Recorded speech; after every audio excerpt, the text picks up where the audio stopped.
좀 많은 사람들이 인지하는 거는 약간 엄마의 이미지가 늘 있었어요. 무치. 네, 그렇죠. 잘했다. 사실 러시아하고의 관계도 그렇고 미국하고의 관계, 중국하고의 관계 다 약간 어장 관리해야 되는 약간 그런 부분이 있는데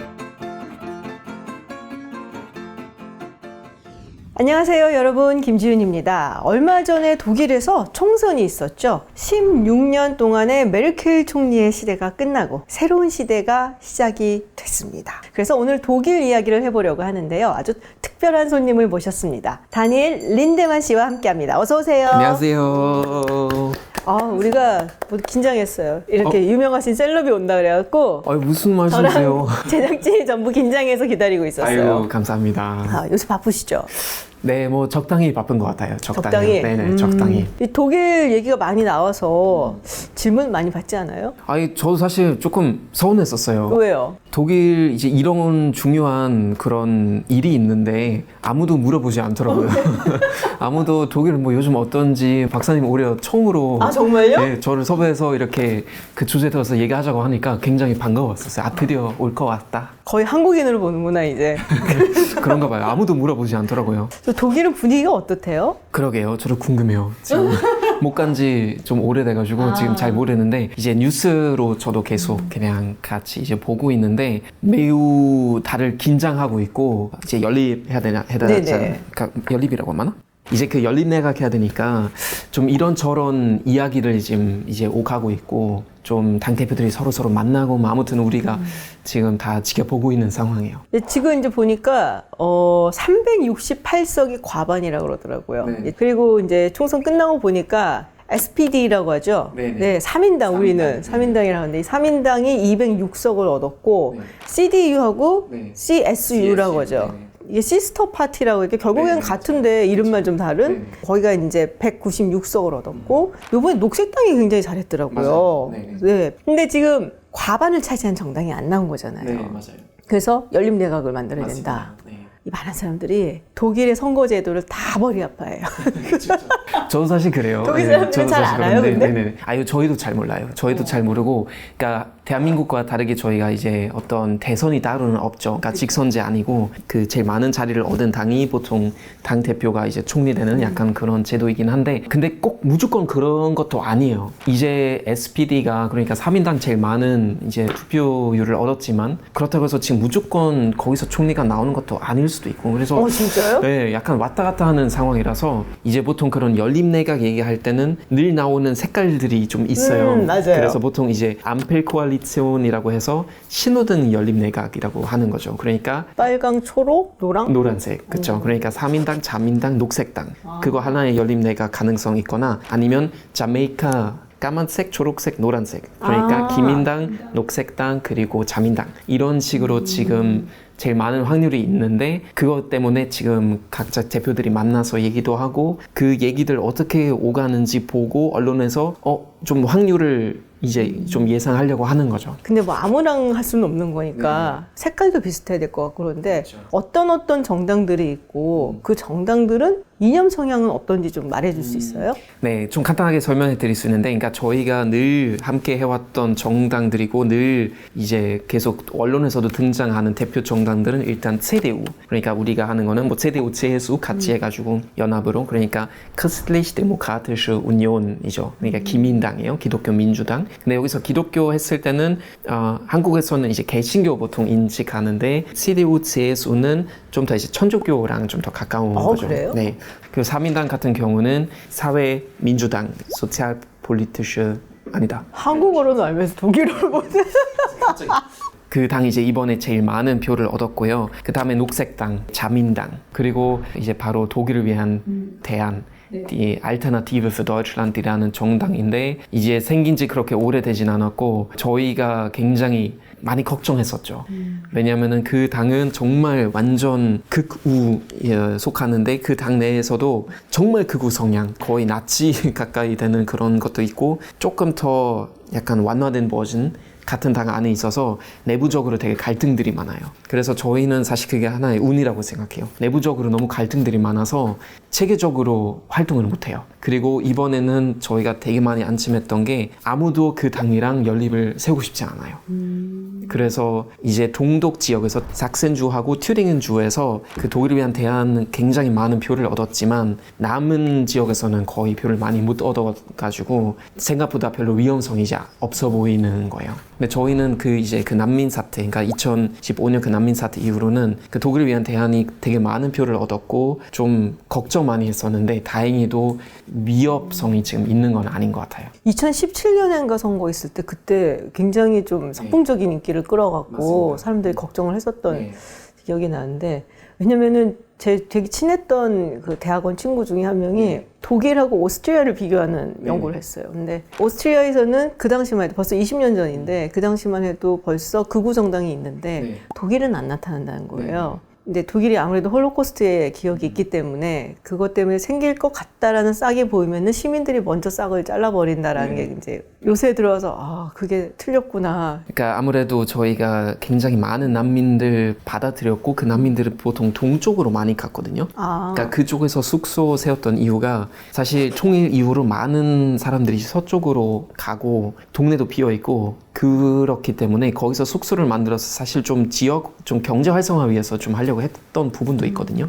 근데 그 동쪽에서 사는 사람들은 진짜 막말로 그냥 완전 시골촌에 살다가 갑자기 부르카 쓰고 이런 많은 사람들이 같이 다니니까 문화 충돌, 종교 충돌 많이 일어나고 그래서 저희가 좀 걱정 많이 했었는데 저는 개인적으로 되게 인상 깊었던 이야기 뭐냐면은 저희 제일 친한 친구 중에 한 명이 이제 역사 선생님, 옛날에 어서와 한국은 처음이지 나왔던 역사 선생님 마리오, 그 친구가 이런 얘기 했었어요. 우리가 그 독일을 위한 대한 거기 그 의원들에게 너무나 어떤 톡쇼나 이런 데에서는 발언권도 일부러 안 주려고 하는 거예요. 근데 그거 생각했을 때는 되게 좋은 건데 홀로코스트 기억이 있으니까. 근데 그 친구가 오히려 그거 반대하더라고요. 그렇게 되면 오히려 사람들이 그 당한테 발언권도 안 주고 하니까 오히려 약간 희생양 혹은 약자 프레임이 맞아요. 되는구나. 그런 프레이밍이 되니까 일단 그냥 뭐 할 수 있는 대로 주지만 시민 사회에서 어쨌거나 그 싹을 잘라버릴 거니까 이러면은 오히려 역효과 일어날 수도 있다고 하더라고요. 근데 이제 우리는 이제 CDU, CSU라고 하는데 아까는 이제 독일식으로 얘기를 했단 말이에요. 네네네 맞아요. 사실은 이제 바이에른주에서는 이제 CSU 기독교 사회 당이라고 해야 되나요? 근데 왜 같은 정당 아니에요? 왜 이름을 달리하고 그러는 거예요? 그러게요. 조금 달라요. 저도 막 자세히는 잘 모르는데 이제 전주교 바탕으로 세워졌지만 그 사회 정책에 관련해서 조금 다른 점들이 조금 있는 걸로 알고 있어요. 근데 구체적으로 그 어떻게 되는지 모르겠는데 바이에른주에서 CSU가 옛날부터 계속 어느 정도 제일 많은 표를 늘 얻었고 그 기민당은 조금 더 독일 전체 대표한다면 CSU는 조금 더 이제 바이에른주를 대표하는 정당? 바이에른 저도 솔직히 말씀드리자면 저도 잘 몰라요. 거기 약간 애들이 우리하고 조금 다르다고 해야 되나? 진짜요? 지역 자체가 조금 마인드나 사람들의 어떤 특징들 저희하고 조금 다른 것 같아요. 어떻게 달라요? 그러게요. 그러니까 이제 그냥 바이에른주의 역사 잠깐 설명드리자면 독일이 우리 어떤 독일 통일하면은 이제 1990년대 통일 말하지만 이게 사실 재통일이거든요. 그러니까 독일이 처음으로 통일했던 거는 1871년 비스마르크 밑에였는데 비스마르크가 이제 그 당시에 프루시아의 어떤 총리였고 먼저 덴마크 그 다음에 오스트리아 헝가리 마지막으로 프랑스랑 전쟁을 치르면서 독일을 처음으로 통일시켰는데 희한하게도 처음으로 통일했을 때는 바이에른이 우리하고 통일하고 싶지 않았어요.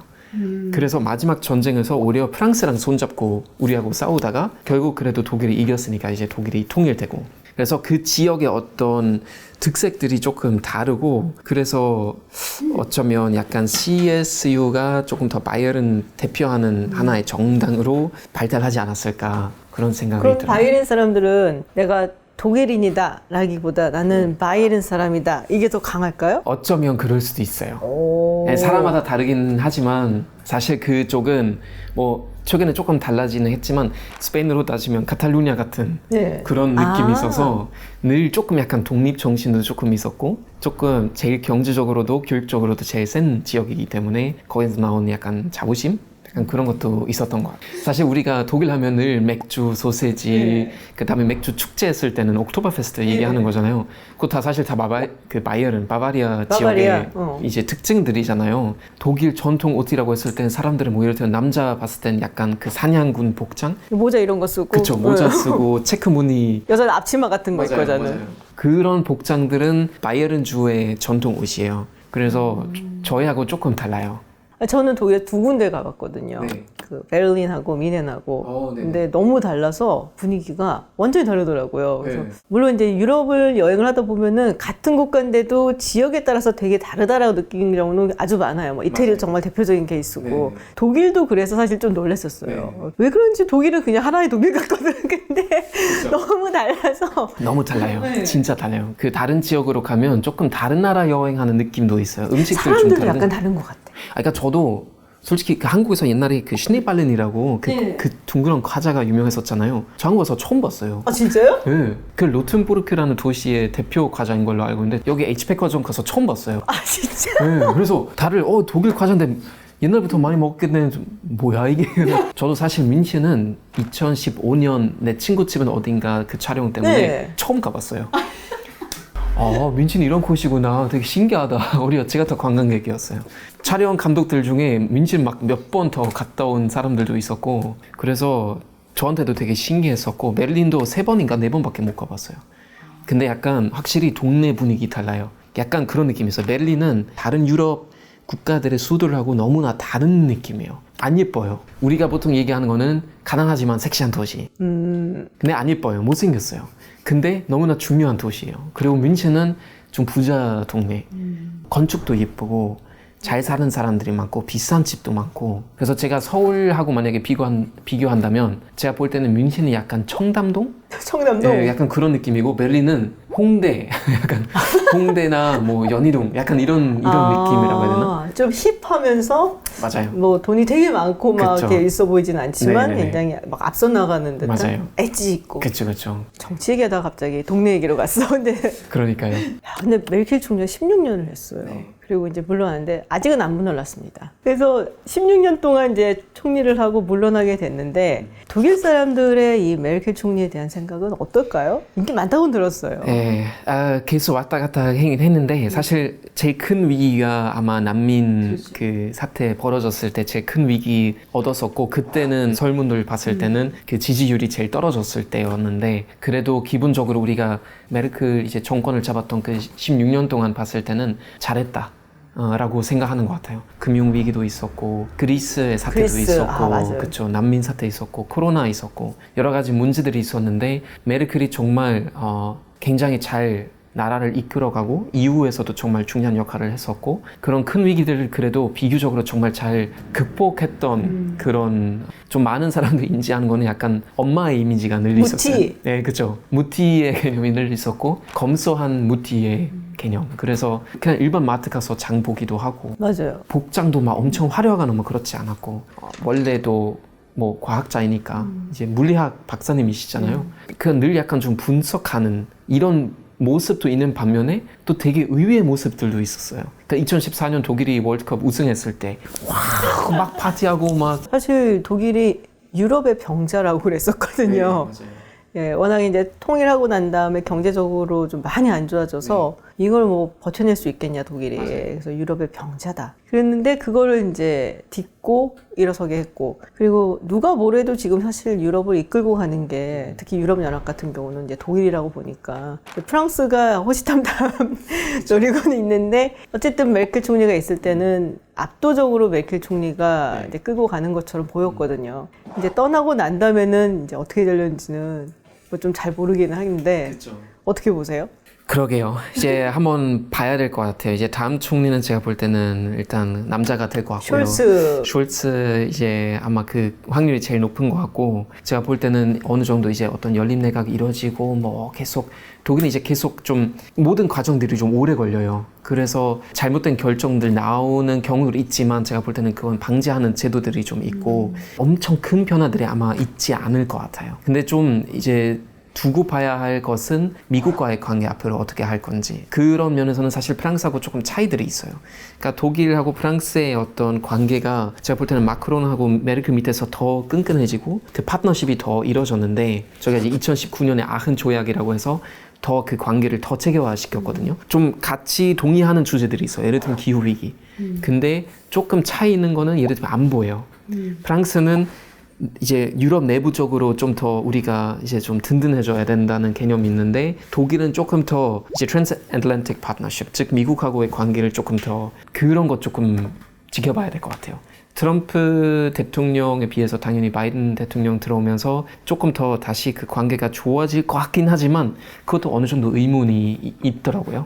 미국이 돌아왔다라고 바이든 네. 대통령이 얘기를 하는데 기본적으로 두 사람 모두 미국이 우선이다라는 네. 거는 똑같이 뭐 하는 것 같더라고요. 뭐 어느 나라들은 안 그러겠어요. 사실 뭐 그렇긴 한데 다만 이제 중국에 맞대응하기 위해서는 동맹국들이 중요하다. 그래서 얼라이언스를 강화시키고 그다음에 우리 동맹국들을 같이 가야 되고 그런 면에서 이제 독일이 아주 중요한 역할을 했었죠. 약간 프랑스를 못 믿는 것 같기도 하고. 그러니까 약간 저희가 좀 애매한 상황인 것 같기도 해요. 그러니까 사실 러시아하고의 관계도 그렇고 미국하고의 관계, 중국하고의 관계 다 우리가 그 사이에 계속 약간 어장 관리해야 되는 약간 그런 부분이 있는데 독일이 1990년 통일했을 때 우리가 약속했던 부분 중 하나가 우리가 네이토 회원국 될 거라는 그 약속을 미국한테 했는데 당연히 소련 그 당시에 반대했지만 이제 고르바초프 대통령한테 정말 많은 곡물도 보내주고 돈을 보내주면서 이제 허가를 얻었거든요. 그래서 그런 거 있는데 푸틴하고의 관계를 유지해야 되고 그러면서 미국하고도 그래야 돼요. 중국의 관계도 앞으로 어떻게 될지도 봐야 되는데 그런 면에서는 독일이 약간 중간에 그거 계속 좀 잘 해야 돼요. 앞으로 총리가 누가 되던 간에 그런 할 일이 남아 있거든요. 그래서 그런 부분을 좀 잘 지켜봐야 될 것 같아요. 그러면은 이 올라프 숄츠인가요? 이제 새 총리가 아마도 될 것이다 우리가 생각해. 어떤 사람이에요? 슐츠 후보가 함부르크 출신이고요. 2011년부터 2018년까지 함부르크 시장 했었어요. 그 다음에 2018년 이후로는 이제 독일의 재무부 장관 했었거든요. 제가 봤을 때 저도 잘 모르지만 인상으로 봤을 때는 제일 뭔가 그 사람이 해도 괜찮을 것 같다는 느낌을 제가 받았거든요. 다른 후보들에 비해서. 그러니까 라셰트 후보는 이제 뭐 많았잖아요. 네, 그렇죠. 뭔가 되게 논란이 많았었고 이번에 이제 서유럽에서 우리 동네 거기서 홍수 일어났을 때는 거기 이제 방문하고 하면서 뒤에서 보니까 막 웃고 있는 그렇죠. 그런 장면들이 나오고 이제 녹색당의 베르벅 후보도 여러 가지 논문 뭐 표절 논란이라든지 근데 숄츠 후보는 그나마 그렇게 크게 있지는 않은 것 같아요. 제가 볼 때는. 네. 그래도 어떻게 보면 재정을 좀 다뤄봤고 그냥 안전하게 갈 수 있는 인물이다. 뭐 이렇게 보는 모양이에요. 개인적으로 그런데 저도 사실 그냥 아직까지는 잘 모르고 좀 계속 뉴스도 보고 좀 기사들 보면서 아마 어떤 인물인지 조금 더 앞으로 이제 밝혀지지 않을까 그런 생각입니다. 근데 이제 프랑스 얘기가 나와서 말인데 사실 프랑스도 자기가 유럽을 끌고 가고 싶어 하잖아요. 그리고 이제 많은 분들이 프랑스하고 영국 앙숙관계야 라고들 얘기들을 하시지만 또 유럽 친구들은 프랑스는 독일하고 앙숙이야 라는 얘기를 해요. 앙숙이 무슨 뜻이요? 그러니까는 그쵸. 정말 으르렁거리는 적. 어떻게 생각하세요? 독일 입장에서. 유럽 역사 봤을 때 독일하고 프랑스는 정말 수많은 전쟁을 치르고 수많은 희생자들도 발생했으니까 당연히 2차 대전까지만 해도 관계가 매우 좀 안 좋았죠. 아데나워 총리가 정말 많은 노력했거든요. 2차 대전 이후로 처음으로 프랑스 방문했을 때 공항에도 아무도 마중 안 나왔대요. 진짜요? 편지도 지금 숫자가 맞는지 모르겠지만 제가 옛날에 어떤 기사에서 봤는데 드골 대통령한테 보낸 편지만 40개 넘었대요. 답은 안 하는데? 답이 오긴 했었는데 아마 굉장히 단답형이었겠죠. 회복을 위해서 정말 많은 노력했고 다행히 이제도 나중에 되긴 했었는데 지금은 다행히 많이 좋아졌죠. 경제적으로도 사실 독일하고 프랑스의 어떤 경제 협력의 상징이 이제 에르보스, 그 다음에 독일 프랑스 대학교도 있고요. 그 다음에 독일 프랑스 인스티튜트도 있고 그 다음에 저희가 공동으로 운영하는 방송 채널도 있죠. 아르테라는 방송 채널도 독일하고 프랑스 같이 1963년에 이제 엘리세 조약이라고 해가지고 좀 더 끈끈한 관계를 위해서 이제 노력했고 40년 이후로는 심지어 독일 프랑스의 날도 생겼고요. 그래서 지금은 정치적으로나 경제적으로 정말 끈끈하고 너무나 중요한 파트너인데 사람들의 인식이 이제 어떨까 그런 거 얘기했을 때는 저도 이제 찾아봤어요. 사람들의 인식이 어떤지. 독일 사람들이 프랑스 사람들 봤을 때 어떤 인식이냐면은 좀 럭셔리하고 곱고 인생을 즐기지 않은 그런 민족으로 이제 인지되고요. 반대로 프랑스 사람들이 독일 사람을 했을 때는 좀 지루하고 재미없는데 뭔가 친근감이 있고 그러니까 딱 독일 했을 때 뭐가 떠오르세요 했을 때는 베를린, 메르켈, 맥주 이 정도 외쳤대요. 그래서 저는 약간 그 얘기 들었을 때는 아니 이웃 국가인데 이미지는 약간 그러니까 한국 사람들이 가지고 있는 독일에 대한 이미지하고 거의 똑같은 것 같아요. 비슷하네요. 재미없고 맥주 잘 마시고 메르켈, 베를린 뭐 이 정도? 그래서 가깝지만 서로 그래도 조금 잘 모르는 약간 이런 관계 아닐까? 그 말인즉슨 독일 사람들이 재미있고 당연하죠. 그리고 무뚝뚝하지 않고 네. 네, 그리고 메르켈이나 뭐 베를린 뭐 맥주 말고 더 많은 것들이 있다라는 훨씬 더 많은 얘기인데. 것들 있죠. 아니 근데 되게 재밌는 게 사실 근데 이웃 나라끼리 사이가 좋기가 쉽지가 않아요. 네. 특히나 이렇게 무슨 뭐 바다를 두고 있다든지 아니면 뭐 이러면은 좀 그래도 덜한데 네. 경계가 딱 붙어 있는 나라들 이게 어느 나라 땅이냐 지정학적으로 항상 분쟁이 있기 마련이라 갖고 프랑스도 사실 독일하고도 항상 그런 게 있었잖아요. 네. 그래서 나쁠 수밖에 없다라는 게 사실이고 그리고 1차 세계대전 때 클레망소가 그렇게 다 저거 다 완전 카르타고식으로 없애버려야 된다고 독일을 그런 식으로 주장을 했다고 얘기를 하거든요. 그렇죠, 그렇죠. 네, 그래서 1차 세계대전 끝나고 이제 모여갖고서는 베르사유 조약하고 그럴 때 맞아요. 그래서 그냥 뭐 어마어마하게 벌금도 때려버리고 거의 이제 아사 직전으로 독일을 몰고 가려고 지구상에서 없애버리고 막 네, 그런 식으로 얘기를 했다고 그러더라고요. 참 재밌는 것 같아요. 유럽 얘기는 그래서 그런 게 재밌어요. 자, 그러면은 조금 개인적인 이야기를 해볼게요. 개인적인 이야기요? 네. 오, 우리 정치 얘기 많이 했는데 네네. 뭐 사실 내각이 아직 안 꾸며졌기 때문에 네. 내가 꾸려집 한번 더 부를게요. 오, 네네. 뭐죠? 뭐죠?